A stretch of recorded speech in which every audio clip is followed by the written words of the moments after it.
Pasha Paroh Y Net 7. Thank you for tuning. The replay. Got Shellee back with us today. Good afternoon, y'all. Poison management. So, yes. Poison control says, like, if you swallow or come in contact with something that might be poisonous, don't wait for symptoms to develop. Do you think we carry the same precaution in society and culture today? Not at all. I think honestly, half the time we don't even realize or are conscious of the fact that we've gotten ourselves into something poisonous or toxic until the symptoms are showing. And then it's like, whoa, what did I just do to myself here? So society has a bunch of systems, as we're talking about here, contracts, authenticity checks. Does that help, or does it in return create its own toxins in general? What do you think? Is it worth it in the long run to have success short term? Okay, I don't think I'm overstanding your exact question, because you say that society has its own systems and things set up, and then you say, is it worth it to have the short-term success with those? No, not at all, because like if it's short-term, then obviously that's not good, because that implies that it's not going to be for very long. So then what comes after that short-term success? Is it a hard crash with I guess you could say, what is it when addicts go through withdrawals? I mean, is what exactly happens after that? So no, I don't think that the system that's set up and how everything is geared is good for humans. No, not at all. So to rid the body of a certain poison that one may cause, and understand that these questions are infinite. So right, all right, in variables. So the body may be an individual, or it may be a company culture, right, a workplace toxicity environment, whatever. So effectively, to rid the body of the poison, and not that we're talking medically, but what the medical world wants to do is basically introduce a poison to whatever the toxicity is, right? The virus, the whatever they're trying to kill in the body, and get rid of it. Right. And that's, I like how you brought that up, because I was actually going to share something from Paracelsus from 1538. And his whole thing is it's the dose that makes the poison. And I know in our last video, we were speaking on that there has to be a catalyst, there has to be a little bit, and even in medical and science, a little bit of poison is used for the antidote. So it goes back to the balance of things. What we were speaking on, what this whole thing stemmed from, was anything in excess is poison. So it goes back to certain doses, because everything is needed just a little bit, even some bad, because you couldn't know that you were light without the dark. You don't even know what good is without a little bit of bad. So I think it goes back to the dose of these things, and how we allow these things in our lives or communities or companies, so on and so forth. Because as you said, this is an infinite topic, and there's levels to all of this. Mm-hmm. That's good. I'm glad that you brought up the dose makes the poison, because when we look at things that could be made better in society, one could say, generosity. And then ultimately, how does one gauge what generosity is? Stimulated by the dopamine, right? Broadcasting or receiving is going to change your perspective. If you're giving it, it's going to look different than if you're receiving it. And right, and your external environmental stimulants are going to determine what that actually qualifies as at that time. Like right, that old thing, somebody gave you their last $10, cares about you more than someone that gave you 50 when they had 200. You know what I mean? So stuff like that. But generosity may look different if you're producing versus consuming. Speak on that from like a hierarchy of controls point of view. Well, what you just triggered in my head about that, even with that comment that you made about the 10 and the 50, that, who's to say what is good and what is bad? Because there is a lot of higher ups that spends thousands and thousands of dollars in charities, but yet behind closed doors, they're doing atrocities. So is that good? Is that generous, or is that just the mask that they wear? Or whoever in certain instances. So like that's a whole, I think that can go into a whole nother conversation even, and take us away from the topic here. So that's what I'm gonna say about that right there. It all blends together. It all bleeds Most together. definitely. So responsibility is kind of like what you're after there in your response, because what are they responsible for? Ultimately, there's an average there. So when somebody puts out in front of you, oh, I'm this, I'm that, authenticate me in this box, in this community, well, that could be disillusioned by the average when you factor in, like you said, the stuff that they're involved in, or like, they'll spread war in the guise of saying they're spreading peace. It's kind of Right. oxymoronic. So Right. paralyzing the community, though, under responsibility could be like things like pride, blame, shame, and fear. So And those are all lower talk vibration. about that balance. Okay, and every single thing that you just listed there are lower vibrational frequencies, which is essentially that's how you measure the poison. Because and I have a little bit, they say the human body itself vibrates anywhere like between like 60 and 78, and anything below 58 is where dis-ease comes in. And I say dis-ease because it could be a very well a disease, or it could just be dis-ease, something like the fear, the shame, the guilt. When we know that, the frequencies are emotional frequencies, actual physical frequencies, as in our bodies vibrating here, the clothes we wear, the foods we eat, even chemicals and foods and herbs and spices, all of those have frequencies. The poisons or the medicines, the chemicals, those have frequencies. Our thoughts, the music we listen to, every single thing has a frequency. So when you put it on that scale, then it's easier to balance and try to configure the proper antidote and how much of this and this you need. Because when you look at, and I have the perfect thing. Okay, so we know there's levels of consciousness with where those frequencies reside in. And we know like the guilt, the shame, the fear, the anxiety, irritation, all of those reside at the bottom of that chart of frequency and consciousness. So if you're residing in that, and I'm not going to get religious here, but even it's just speaking of levels of consciousness, that's considered the levels of hell. And so when they do certain things, or create certain propaganda, or certain planned demics, or planned created events that they've been planning since the 80s, or whatever it is that they do, and they create these feelings, it keeps generating that frequency on this planet. And so that is very much a poison.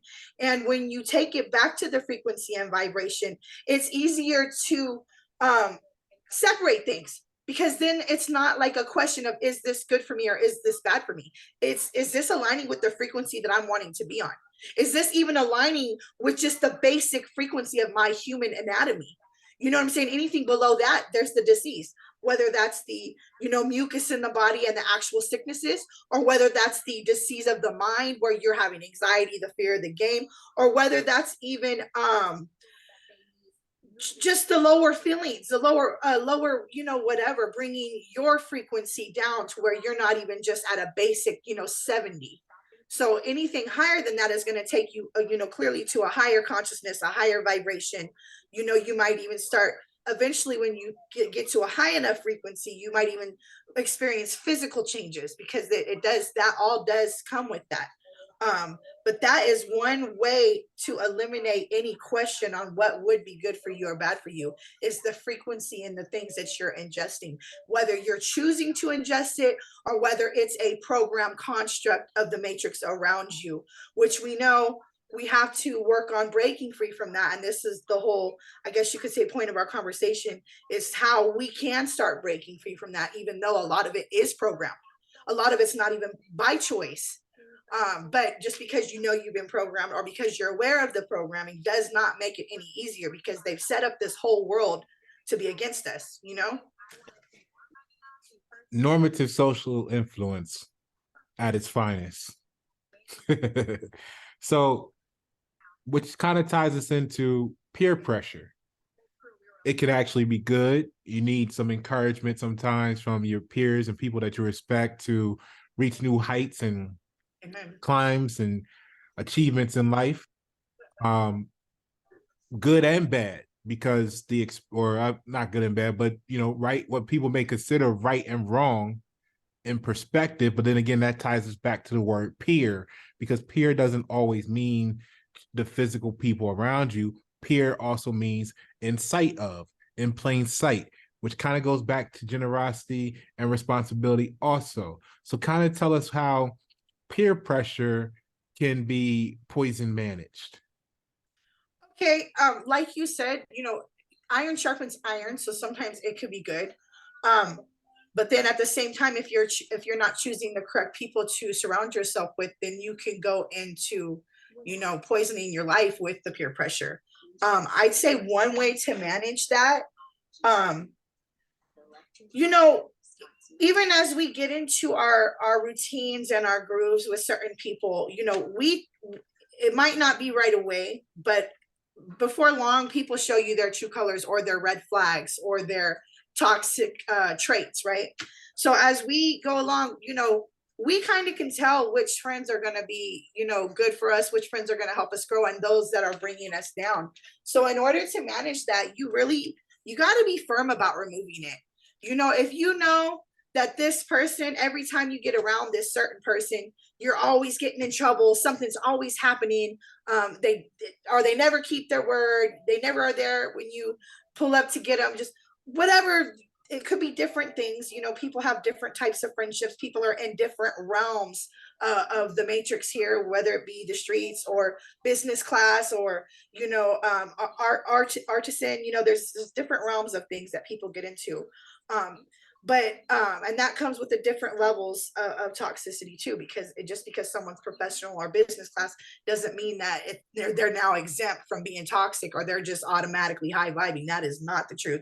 So but we'll start to notice, and if it's constantly going like that, or if you're constantly feeling bad, or there's always a lack of peace or some type of contentment, then that means there's something wrong. Now, it could be, minimal. It could just be something that you need to communicate, or it could be the fact that this person is actually a toxic peer. And you just got to be firm about removing it. You got to start realizing, and then maybe even gauge it, put it on the scale. Is there work, like, is the bad that's coming from this outriding the good? Is there any growth? There's a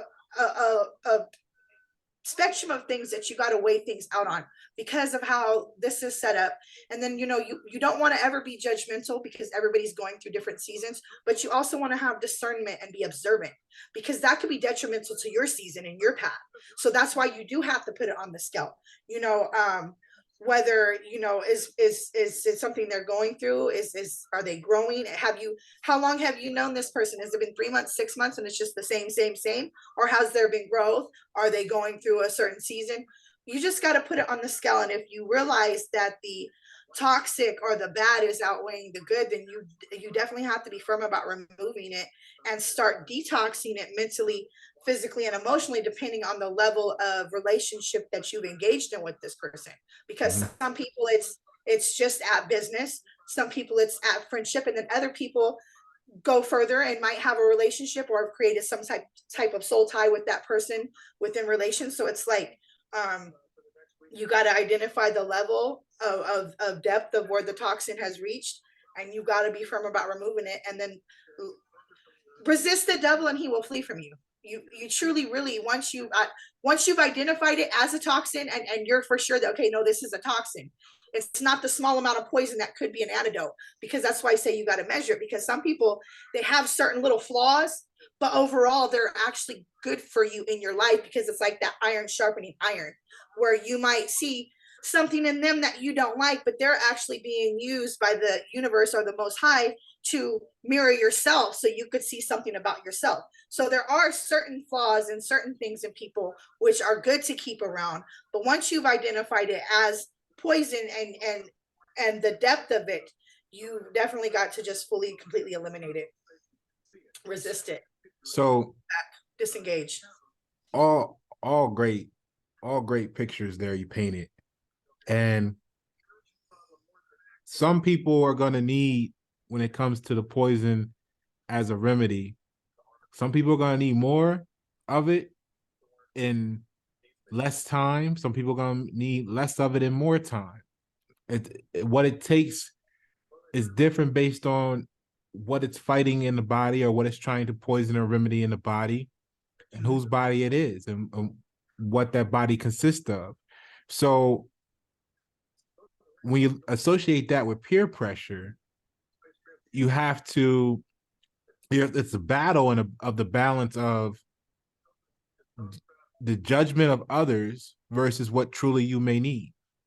Have thick skin in a place where you're really just, you really shouldn't be dealing with the shit you're dealing with there. Maybe in your case, but to others, somebody else is going to see it as humorous or entertainment and fun, and look forward to partaking in it. So everybody's different in what is poisonous to them. Exactly. Based on perception and projection, right? So now, yep, you got a fear of certain thresholds, where then you go back and you become, it affects the pride, blame, shame, fear, or perception of generosity, or whatever it may be, responsibility overall. There's a fear factor in there. But how do you tie this poison management to not being, or accepting fear as a tool without being afraid or have fear of failure? Okay, you know, that is a very good question, and I honestly want to say that is something that I am personally trying to navigate and learn myself. Because, Many and when people you are. say fear, and this is why I see how you ask the question, because some things there's not even human words to articulate, so we have to try to use certain words just to give people the general idea. So it's not about keeping the fear, because we know that fear is a low vibration, but I think there has to always stay an awareness, uh, uh, uh, an awareness of what could be. And it's not necessarily like, oh, I'm afraid, but no, I'm aware. Like, I know that I'm aware that there could be danger lurking around the corner. Am I afraid?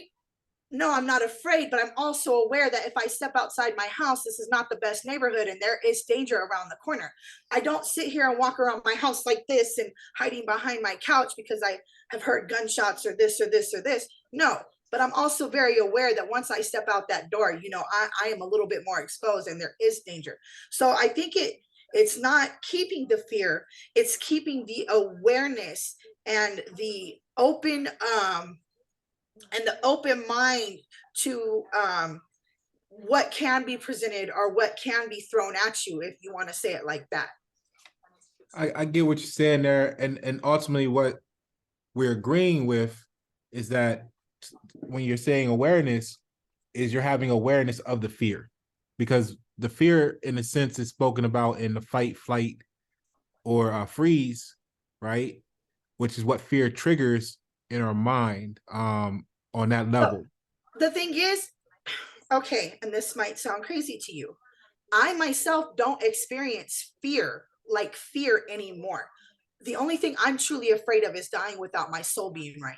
and whatever that means to whatever it means, you know, and I'm trying to find the extent of the finality of the truth to find that. Right. So I don't experience fear, but I will tell you what I do experience. I do experience anxiety at times, and I do experience, I guess, what some would call stress or overthinking a matter or worrying about whatever because of how the matrix.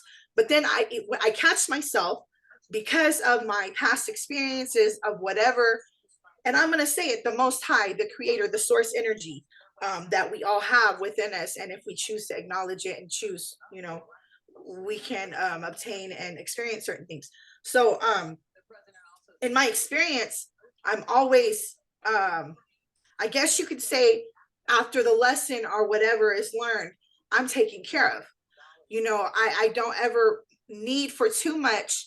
And even my wants are mostly taken care of. And it's almost like, I know if they shut this whole thing down, there's going to be water coming out the rock. Now, some may think, okay, well, that's kind of delusional. And, you know, a lot of people are afraid of what's happening and the war and this and this and this.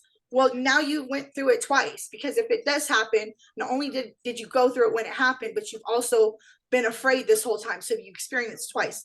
Me, if I am delusional, so be it, because then I've still won. Because then when it happens, now it's happened, now I'm dead and it's over with. I didn't have to sit there and fear the whole time while anticipating it. So I can't even, I guess you could say, I can't even fully answer that question for you, because I myself don't experience fear as in the way that people understand fear. I, Even when it comes to physical pain, do I want to feel physical pain? No. But am I afraid of, let's say, somebody taking me and stringing me up? No. Like I know that I am covered, and if that's what's happening, then that's part of what's supposed to happen. And I know a lot of people can't understand that, but that's where I'm at. no, I get what you're saying, and there's an equation that where you're at fits into also, which includes where other people are at too. So when I express It that, goes back to the levels of consciousness. yeah, it all ties together. What you're saying, we're speaking in just in different languages, and I just want to make clarity to show the connection from how we're saying the same thing, because you represent many people when you speak like that, many people. And what will help us is to know that what our body has done is it has stored some sort of traumatic experience, or at least mentally traumatic experience, right, through perception and projection, and then it's created a default programming in response to that. So in your case, it's still our reaction to fear, even if we don't consciously associate it with being in fear. You know, right. There's like fear is just a trigger. So when you see the coil of rope that you didn't know was a coil of rope at first glance, you thought it was a snake, you still jump because the fear is in your subconscious, whether you knew it or not. That, oh shit, snake. Oh, wait a minute, that's just a rope. Well, like you said, it goes back to triggering our fight or flight. We kind of have to have that in order to trigger the next move. You know, if we just stay there and it was a snake, then what happens? You possibly can get bit. So it's like, I guess you're right. It goes back to a primal instinct within ourselves. Yes. So so now poison management comes in to be even more necessity, especially under peer pressure, because of the manipulation of the fear factors in life can distort our imagination and interpretation of the actual reality. Oh, most definitely. And everybody's perception is different. You get one situation and you ask the two different people what they think happened or how they feel about it, and I guarantee you there is going to be two totally different views. If one was to direct a movie and the other direct a movie about the same thing, it would be two totally different movies. Exactly. No, so that's another thing that we got to take into consideration, is that your eyes don't see the world the same way that my eyes do, and we're not perceiving the downloads either the same way. We're being reached in different ways. You know what I'm saying? So you got to realize that. And that, I guess you say, also goes back to the different doses or the different things needed. Whereas this person might need a little bit more poison, and this one doesn't. This one needs a little bit more of this or this or this or this. So that goes back to that as well. And the it's different per patient, you know, I guess you could say. Yeah, yeah. So you made a good point about how the eyes don't see the world the same, and that also holds true for interpretation and vision of ourselves. Yes. So we may not see ourselves the way others see us, which could result in, or could be the success in us thinking that, just basically the differences between who we think we are and who other people see us as. And that can affect your self-esteem. So how does poison management come into play now when thinking about self-esteem issues? I think that is heavily attached to the emotional side of things and the emotional poisons. And I think with a lot of people, I think it's like the butterfly, where, you know, the butterfly never sees its own wings. You know, they don't know how beautiful they are. And I think that is where you have to start healing yourself from the inside in order to relieve some of that toxin or some of those frames of thoughts concerning self. And we know a lot of things would go back in the way that they would say is self-love. You know, we know that if we know, because there's only so many laws that are actual laws. Now we know that there's bylaws and this and this and this, and we know that there's the Torah and this and this and this, but I'm speaking of universal laws. I'm speaking of laws that are here on Earth and the galaxies. Like, they are universal laws that are laws. There's no ways around it. And if you know, like, the law of attraction and the law of physics and the law of this and this and this, then you know that you're a magnet in a way. And it does go back to the frequencies, and you have to raise the frequency within self in order for the frequency to start changing around you. So you got to limit, you really got to, it's almost like you got to be two of yourself. You got to be your mother that's going to love and nurture you and discipline you, because our dreams die in our comfort zone. And that's where a lot of poison is accumulated within our comfort. So you got to be your own mother in a sense, the one that is motivating you, love. You know, mom's always at the soccer game. Mom's got your Gatorade right there. You know, mom. And I know, unfortunately, a lot of people haven't experienced a true mom, but we know what a mom should be. And mothers are created to nurture. They're created to give life and to speak and grow and cultivate the children or the plants or the food or whatever it is. That's, you know, part of a woman's essence. And I'm not saying it's just limited to just the woman. I'm not saying that, but I'm saying in the essence of how things are, even in nature, the moms are the nurturers. So you got to create almost like two people in yourself. And in the essence, there are two people in yourself in a way. And it's like the old native prophecies say, or not prophecies, native sayings say, whatever dog you feed the most is the one who's going to win. And it's speaking of, you know, the good and the bad, or the poisonous or not poisonous, or however. And sometimes you got to balance it.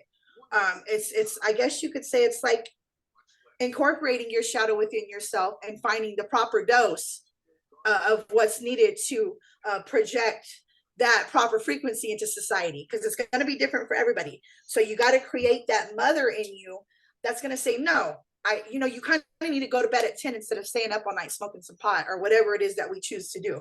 Or no, it's probably not good for you to eat that whole pack of zebra cakes. Maybe you should go ahead and get a salad, and maybe if you really want one, have one after you're done eating tonight. But, or even the essence of, Tommy's really not a good friend to you. You kind of need to stop hanging out with Tommy. Those are the things where, as we become adults, we tend to just do what we want and just reside in that comfort level that's creating the poison, or those things, which also turn into being overweight, or turn into not having good friend life, or turn into not having a good job because you stayed up until 1 a.m. and didn't wake up for work. Those things that we allow in our comfort end up creating that dis-ease, or the poison, or the disease that we were talking about earlier.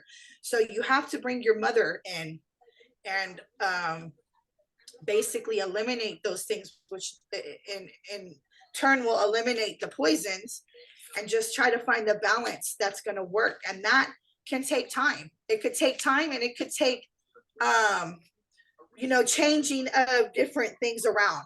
Like you might try, this type of diet and realize that doesn't really work for you because of how your actual body is, and maybe it's better for you to go vegan. Or you might realize that you're more of an introvert and you just cut everybody off, but then you realize that's not good because the kingdom isolated is not a good kingdom. So now you have to realize that you have to make proper ties with certain people. So it's like the different things that you do, sometimes you got to balance it out a little more because you went too far this way, now you got to come back a little this way.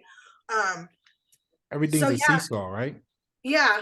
So Yeah, or like the pendulum or whatever, that's just kind of going like this until it, or the scales. The until it scales. reached equilibrium, which is that balance you're talking about. So Yes.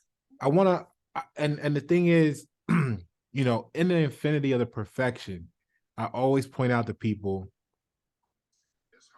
you like, somebody may be saying, oh, you need to eat this or be this way, right? Mm-hmm. In reality, that goes back to the peer pressure, the fear of failure to be acceptance, the pride, the blame, the shame, the fear, all the self-esteem, all the poison managements that we're speaking of, because we have to consider the fact that we all have different purposes. Amen. And everything is energetic And exchange. Hold and on, watch this. Everything's an energetic exchange. So we have our different purposes, right? Chemically, you need to adjust the recipe of the physicality to match the performance output, right? So right. somebody may actually be eating zebra cakes because their body is going to align from where it is to a chemical state that's going to allow them to have this thought process easily or amplified in this region or this part of whatever they do. And that's why they excel in life. But somebody else is telling them, oh, you're the doctor says you're obese, and then they want you to be self-esteem issued and peer pressured into changing yourself chemically. And now you go and change your body and you look and appear to be fit, and now you're wondering why you're miserable with yourself because now you can't do the creative stuff you were doing before when you were chemically proper balance for who you're supposed to be. So don't let people tell you what to do all the time because it may not actually be right for you. But you made a good point about the poison accumulates in our comfort zone. And I think that's because toxic or parasitic things like to numb the host of their presence. Yes. So how does that fuck with your life goals? We got about 5 minutes left. How does that fuck up life goals? The numbness of the parasites. Okay, I'm going to use myself as an example again, which is like, that's always good because if we don't know ourselves, then what do we know? So I know within myself, I personally choose to smoke marijuana. I have rods in my leg. I use it for several reasons. And I like to think. I like to get in my shell, like I told you last time, and I like to think. I like to study. I like to research. However, when you get into a mode of that, and it becomes a cycle, it's almost like a vortex. Certain things you become so comfortable in that's all you're doing now. And now you're not putting out the video. Now you're not creating that song. Now you're not, because guess what you're doing? You're stuck in the vortex of which, can be good, but this is why it goes back to our original point. Anything in excess is not good for you. Because even if you get in a vortex of overthinking and trying to research and put that code or that puzzle together, now that's all you're doing. You're only stuck within that, but you're not putting out anything. You're not creating anything. You're not, in a sense, you're not growing across the board. Whereas you may be growing mentally, but you're not physically growing. You're not planting any of the seeds. And we know the seed needs to be planted in order for there to be a harvest. If you don't plant the seed, there's not going to be a harvest. And that can go within your music. That could go within your diet. That could go within your relationship life. Whatever it is, that seed has to be planted. Faith without works is dead. You've got to put something out there in order to get a return. And that's, part of the whole energy and frequency and vibration. And which is why, and so it's so important to detox the poisons and get out of the comfort zone or get out of whatever cycle that you put yourself in. If it is excessive, whereas everything goes back to the scale. If you put your whole day on the scale and you've spent 16 hours just thinking and studying, you see how that's not, yeah, okay, we're getting knowledge, we're doing this, but did you put any of that out into the atmosphere? Did you go out and share that knowledge with somebody? Did you plant a seed with it? No, because you spent 16 hours just absorbing it. So even though some would say knowledge is beautiful, yes, you can never learn enough. But if you've spent 16 hours of your day, and now because you've spent so much of your energy, because if you know that a lot of brain work is almost more taxing than physical work, now you've extended all your energy. Now you got to sleep, and you got to sleep more than 8 hours. You're sleeping 8.5, 9 hours now because you really taxed yourself trying to research and put all this stuff together, but yet you've not planted not one seed. So even something that some would consider good, or some would consider, which is why it goes back to the perception and the different doses for every single person. Some would say knowledge is good, but if you look at it like that, that's not good. And that's what I find myself in sometimes. And you have to break away from that. Again, don't always, I think one thing that we are addicted to is we're always looking for what the fucked up part is in something, right? Instead of looking to see what makes it always the perfect day. So yes, the rungs of the ladders we climb are going to be proportionate, one, to the height of the user, and two, the destination in which we're trying to climb to. So people that take small steps, they feel like they're accomplishing more. Let's say each step, right? We got 2 minutes left. Let's say each step is an accomplishment. So people that have a short stride are going to feel like they have more accomplishments than someone who covers the same distance leaping. Right? Right. So know that your undertaking may just be much more massive. So that requires more refinement and thought process. Tons of people are doing shallow things. Okay, the deep stuff is going to require that long periods of time of research, refinement. So again, we can't necessarily assume that that's wrong, bad, or indifferent. Well, I think it goes back to the stages, though. I think it goes back to the stages where there's seasons for everything. Mm-hmm. There's going to be a stage of calcification, a stage of this, a stage of that. So it's like it goes back to the stages, and it goes back to being conscious and aware.